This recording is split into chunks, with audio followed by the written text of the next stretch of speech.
Okay, so for this lecture, I'll be explaining how to solve this problem. So David drives from his home to the airport to catch a flight. He starts off at 35 miles per, per hour, and then because he drove that for 1 hour, and he drove 35 miles, and then he realized that he'd be 1 hour late, and then so he increased his speed by 15 miles per hour. 15 miles per hour plus 35 is 50 miles per hour. And then he drove that all the way to the rest of the airport, and then he arrived 30 minutes early. So, we'll say that the total distance is, um, sorry, not the total. Let's say the distance he has remaining after the first hour, because we know how much he traveled.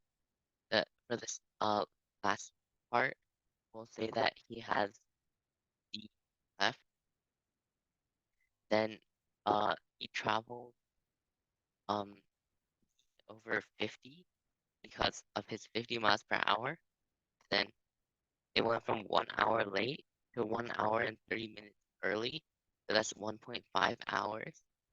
And then that's equal to over 35, which is the original speed.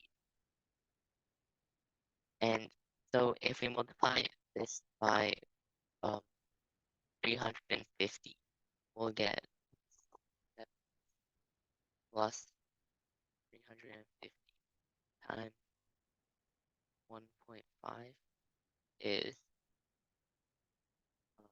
525.